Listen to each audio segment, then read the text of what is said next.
शर्त ये होगा अगर इसको हम किसके साथ यूज करें, स्टेटिन। तो दो बातें कि मसल लाइसिस फाइब्रेट से भी हो सकता है, मसल लाइसिस नियसिन से भी हो सकता है। शर्त ये होगा अगर इसको हम किसके साथ यूज करें, स्टेटिन के साथ। और another very important point is asked in the exam, अगर कहीं पे भी एग्जाम होगा और इससे क्वेश्चन आएगा तो ये सेकंड नंबर है, this increase these drug increase the risk of gallstone. ये क्या बना सकती है, गॉलस्टोन। यहाँ पे लिखे इंक्रीज रिस्क ऑफ गॉलस्टोन, ये गॉलस्टोन बना सकती है। Gallstone mean stone in the gall bladder, क्योंकि ये सेचुरेशन कराती है और जब कोलेस्ट्रॉल सेचुरेट हो जाए तो वो स्टोन में कन्वर्ट हो जाती है। तो मतलब stone in the gall bladder is called gallstone. और मेडिकल टर्म अगर लिखना चाहें तो इसको हम कहते हैं कोलीलिथिएसिस। क्या कहते हैं, cholelithiasis. Cholelithiasis mean it is the stone present in the gall bladder. ठीक है, अगर गॉल ब्लैडर स्टोन का पेशेंट आए और एग्जाम में आ जाए क्या patient is diagnosed for stone in the gall bladder, कैसे डायग्नोज करते हैं, बाय डूइंग अल्ट्रासाउंड। जैसे अल्ट्रासाउंड अगर ये बताता है इस पेशेंट के अंदर गॉल ब्लैडर में स्टोन है, what is the best treatment, always surgery. क्या करते हैं, सर्जरी। स्टोन का कोई मेडिकल इलाज नहीं है। जहाँ पे पत्थर है या स्टोन है, चाहे एक या मल्टीपल है, इसका बेस्ट हल यह है कि उसको हम सर्जिकली रिमूव करें। Surgical removal of gall stone called cholecystectomy. क्या कहते हैं, कोलिसिस्टेक्टोमी। अगर गॉल ब्लैडर हमने रिमूव किया तो पेशेंट ये पूछेगा मेरी जिंदगी पे क्या असर होगा, कुछ भी नहीं होगा, इसको थोड़ा सा फैटी फूड लेने से एहतियात करना चाहिए। अगर वैसे वो डेली के बेसिस पे फैटी फूड ले रहा था, अभी वीक में 2 या 3 टाइम लेगा। क्लियर है कि नहीं, क्योंकि गॉल ब्लैडर का काम सिर्फ किसको स्टोर करना है, बाइल, और बाइल का काम किस फूड की डाइजेशन करना है, फैट फूड। तो जिसने कोलिसिस्टेक्टोमी की है आप लोग के खानदान में कुछ लोग जिसने पित्ते की रिमूवल की है या कोलिसिस्टेक्टोमी की है, वो लोग फिर भी अपनी लाइफ सही तरीके से जीते हैं। वजह यह है कि उन लोगों को सिर्फ और सिर्फ टेटूरिया होता है। वो लोग जब स्टूल पास करते हैं तो उसमें अनडाइजेस्टेड फैट्स आती है। क्लियर है, और जिस स्टूल के अंदर अनडाइजेस्टेड फैट्स होती है उसकी साइन ये है कि दो stool should not flush easily with water. Clear है, क्योंकि वो हॉट स्टूल होती है, क्योंकि उसके अंदर फैट्स होती है। ठीक है ना। नेक्स्ट पॉइंट इसमें यह है जैसे कि गॉल ब्लैडर है एग्जैक्टली लाइक दैट अपेंडिक्स है। अपेंडिक्टोमी बहुत से लोगों ने किए क्या नहीं, लेकिन वो भी नॉर्मल लाइफ गुजारते हैं लाइक अपेंडिक्टोमी देयर इज और कोलिसिस्टेक्टोमी। वो बंदा कहेगा डॉक्टर साहब अगर मैं पित्ते की रिमूवल ना करूं तो फिर आपने उसको बताना है कि आप इसको रिमूव करें तो आपकी लाइफ बच सकती है। अगर आप इसको रिमूव ना करें तो स्टोन के ऊपर इन्फेक्शन के चांसेस ज्यादा होते हैं। फिर कोलिसिस्टाइटिस, फिर स्टोन की वजह से कोलिसिस्टाइटिस होकर वो गॉल ब्लैडर रप्चर हो सकता है, जिससे इंसान को लाइफ थ्रेटनिंग सिचुएशन का सामना करना पड़ सकता है। ठीक है, तो अगर आप पेशेंट को इस तरह काउंसल करें, रिस्क बेनिफिट रेशो बताए, तो वो फिर डेफिनेटली डिसाइड करेगा कि उसने कोलिसिस्टेक्टोमी करनी है। क्लियर है, लेकिन कोलिसिस्टेक्टोमी आजकल 2 तरीकों से होता है। एक ओपन इंसिजन दे के कराया जाता है और एक यहाँ पे होल क्रिएट करके कैमरे के जरिए कराया जाता है। वो कोलिसिस्टेक्टोमी जिसको हम इंसिजन के जरिए कराए उसको लेप्राटोमी कोलिसिस्टेक्टोमी कहते हैं, लेप्राटमी। और जो कैमरे के जरिए कराई जाए उसको लेप्रास्कोपिक कोलिसिस्टेक्टोमी कहा जाता है। क्लियर है कि नहीं, विच वन इज बेटर, लेप्रास्कोपिक। लेप्रास्कोपिक इसलिए बेटर है कि अगर इंसिजन के जरिए आप ऑपरेशन करें उस बंदे को घर में 1 हफ्ते तक रेस्ट करना होगा, लेकिन अगर कैमरे के जरिए करें तो रेस्ट सिर्फ 24 आवर का होता है। वो बंदा तीसरे चौथे दिन अपने काम पे जा सकता है। फिर जो इंसिजन है उसमें स्कार बनने की चांसेस ज्यादा होती है, वहां पे दाग रह सकता है, लेकिन कैमरे के जरिए इतना छोटा होल क्रिएट होता है कि इसमें स्कार के चांसेस कम होते हैं। इंसिजन के ऊपर इन्फेक्शन के चांसेस ज्यादा होते हैं और स्कार होल के ऊपर इन्फेक्शन के चांसेस कम। पोस्ट ऑपरेटिव केयर, ये कोलिसिस्टेक्टोमी अगर कैमरे के जरिए की जाए उसकी इजी है, लेकिन इंसिजन की बहुत डिफिकल्ट है। लेकिन अब एक चीज है कि cholecystectomy laparoscopically only done by experience surgeon. ये हर एक सर्जन नहीं कर सकता, उसके लिए एक्सपीरियंस हैंड का होना जरूरी है।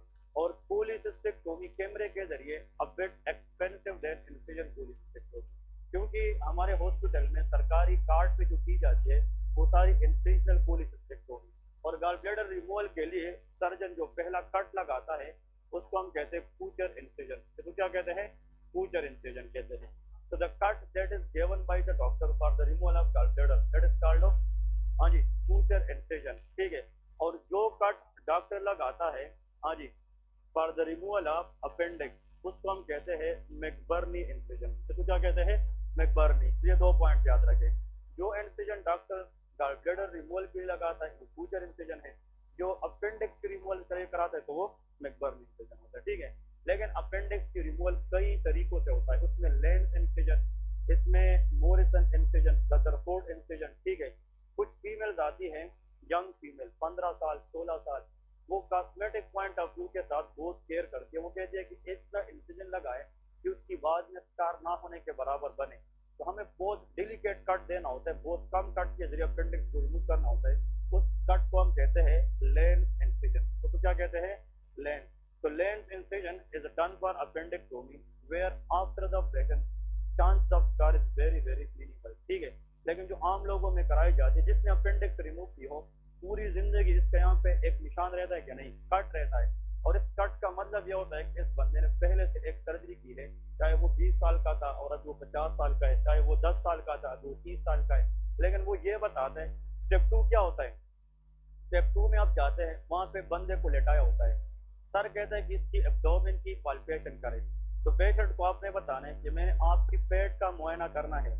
इस मुआयने के लिए जरूरी है कि आप जो है हमारे साथ ताउन करें, लेकिन आपकी प्राइवेसी मेरी प्राइवेसी है। आप पेशेंट को इंश्योर कराएंगे कि इसकी प्राइवेसी आपने मेंटेन करनी है, ठीक है।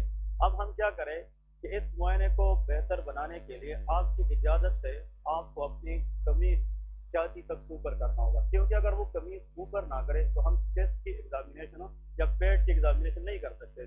पेशेंट कहेगा जी डॉक्टर साहब आप इजाजत दें, फिर आपने बताना है क्या आपकी कमीज मैं ऊपर करूँ या आप खुद ऊपर कर सकते। आपने पेशेंट को टाइम टू टाइम रिस्पेक्ट के साथ उसका केयर करना है। वो कहेगा जी मैं खुद कर लूंगा। फिर जब सबसे पहला स्टेप क्या होता है? इंस्पेक्शन। क्या होता है? इंस्पेक्शन इज अ स्टेप कि आप पेशेंट को टच नहीं करते, आप सिर्फ मुआयना करते हैं। आप लेफ्ट साइड पेट को भी देखेंगे, फिर राइट साइड को भी देखेंगे और सामने से भी। इंस्पेक्शन के जरिए आपको पेट की जो शेप है वो एबनॉर्मल मिल सकती है कि नहीं। अगर उसमें साइटस है तो उसकी पेट डिस्टेंडेड होगी, अगर उसको डिहाइड्रेशन है तो उसकी पेट मतलब क्या होगी? इसमें डिप्रेशन होगी। फिर पेट को देख के आपको प्रोमिनेंट वेन नजर आ सकते हैं कि नहीं। Portal hypertension, cirrhosis of liver के पेशेंट हो सकता है। तो मतलब देखने से कई सारी चीजें पता चल जाती है, लेकिन आपने राइट साइड पे जरूर देखना है, लोअर पार्ट में भी और अपर पार्ट में भी। कभी कभार यहाँ पे कट लगा होता है, सर ने आपको कहता है कि यार इस पेशेंट में आपने कुछ देखा नहीं। आपने बताना है कि sir this patient has a previous appendectomy according to my examination because there is a scar in the lower part. अगर अपर हाइपोकोंड्रिया के अंदर है तो फिर ये कूलिंग दृष्टिकोण होता है। क्लियर है? तो कुछ चीजें होती है, आपने इंस्पेक्शन देखिए, observation is the key for diagnosis. आप ऑब्जर्व करेंगे फिर डायग्नोस करेंगे। फिर इसके बाद हम पाल्पेशन करते हैं, जोर लगा इस तरह जोर देते हैं। जोर देने का मतलब कि हमें मांस वगैरह फील हो जाए, यहाँ पे स्वेलिंग वगैरह फील हो जाए, और जोर से ये भी पता चल जाएगा कि यार जोर देने से पेशेंट को अंदर पेन तो नहीं हो रहा। आपने पाल्पेशन, बेस्ट पाल्पेशन जो करनी है, पेशेंट को आपने हाथ लगाया ना तो आप पेट पे फोकस ना करें, फेस पे फोकस करें। फेस के ऊपर फोकस करने से पता चलेगा। अगर जोर देने से फेशियल एक्सप्रेशन चेंज हो रहे हैं, it mean there is pain to the patient. Patient को क्या हो रहा है? पेन हो रहा है। ये सारी चीजें क्लिनिकल ट्रिक्स है, ये आप लोगों ने याद रखनी है, ठीक है। तो इससे फिर आप लोगों को जहां पे भी एग्जाम में जाए, examiner will always appreciate. Clear है? तो this what all about the lipid lowering agent. इसमें जो एक और है उसको PCSK9 इनहिबिटर्स कहते हैं, वो फिर एमबीबीएस में आते हैं। जो एमबीबीएस का लेवल है ये 5 कैटेगरी है, ठीक है। तो प्लीज इनमें से क्वेश्चन आता है कौन सा ड्रग क्या करता है, आप लोग को जरूर इसमें क्वेश्चन आता है। अब यहाँ पे दो देखे, statin block which enzyme, HMG-CoA reductase. Exam में आता है HMG-CoA सिंथेज। अब हम क्या करते हैं, ये ऑप्शन को HMG को देखकर बस डायरेक्ट टिक कर पूरा पढ़े कि HMG-CoA रिडक्टेज बता रहे या सिंथेज। HMG-CoA रिडक्टेज क्या बनाती है? Cholesterol. HMG-CoA synthase ketone bodies बनाती है। क्या बनाती है? Ketone body. तो rate limiting enzyme for cholesterol synthesis HMG-CoA reductase, लेकिन rate limiting enzyme for ketone synthesis HMG-CoA synthase.